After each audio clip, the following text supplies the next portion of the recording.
Assalamualaikum warahmatullahi wabarakatuh. Jumpa lagi di channel Penuh Hikmah. Kita sua kembali dengan kisah-kisah Islami singkat tentang Imam Hasan Al-Basri. Imam Hasan Al-Basri adalah seorang ulama tasawuf yang sangat zuhud dari kalangan tabi'in, yang lahir pada tahun 21 Hijriah, 2 hari sebelum terbunuhnya Khalifah Umar bin Khattab dan meninggal tahun 110 Hijriah.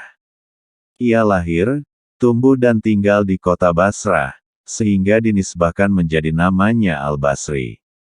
Tidak kurang dari 370 orang sahabat, 70 orang diantaranya adalah Ahlul Badar, yang menjadi guru dan rujukan Hasan Al-Basri dalam menuntut ilmu. Termasuk diantaranya adalah Ali bin Abi Thalib, yang digelari Nabi SAW sebagai pintunya ilmu.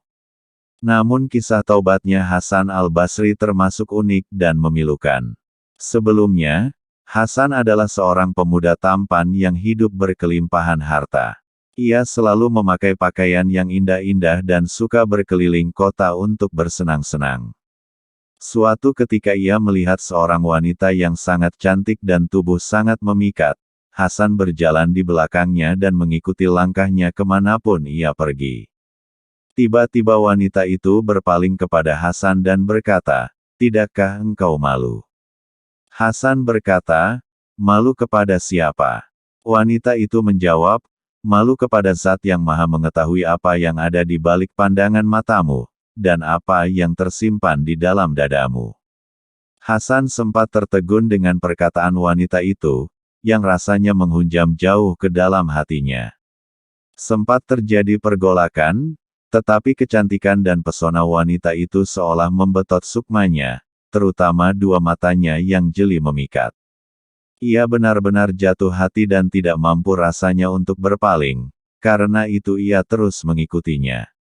Ketika tiba di depan rumahnya, lagi-lagi wanita itu berpaling dan berkata, "Mengapa engkau mengikuti hingga ke sini?" Hasan berkata, "Aku terfitnah tergoda dengan keindahan dua matamu."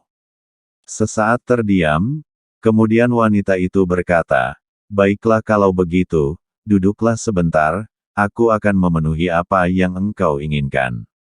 Hati Hasan sangat gembira, dikiranya wanita itu juga jatuh hati kepadanya dan akan bersedia menjadi istrinya. Bagaimanapun juga ia seorang pemuda yang tampan dan kaya, sangat mungkin kalau wanita itu akan menerima cintanya.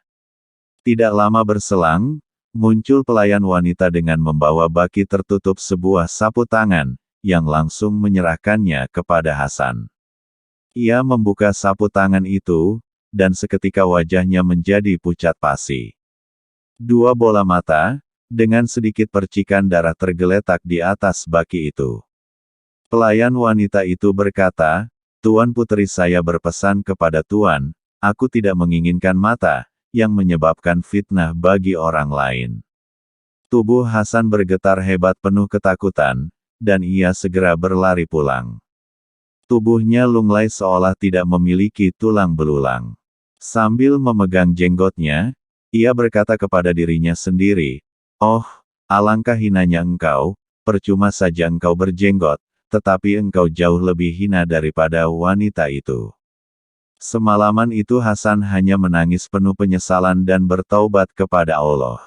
Pagi harinya ia mendatangi rumah wanita itu untuk meminta maaf dan kehalalan dari dirinya. Tetapi rumah wanita itu dalam keadaan tertutup, dan terdengar tangisan dari dalamnya. Salah seorang tetangganya memberitahukan kalau wanita pemilik rumah itu telah meninggal. Hasan makin tenggelam dalam kesedihan dan penyesalan.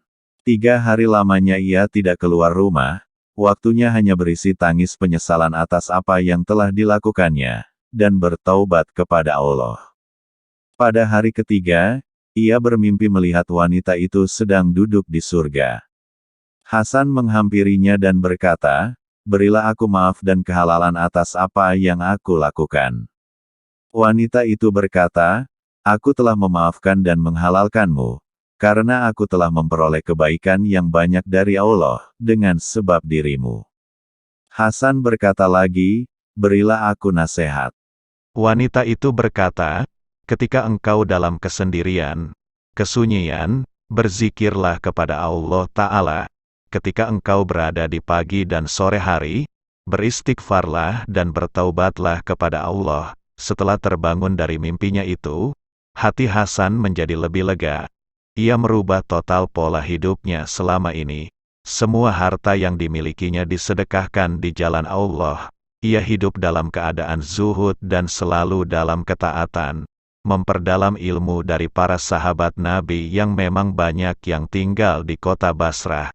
Wassalam. Semoga bermanfaat.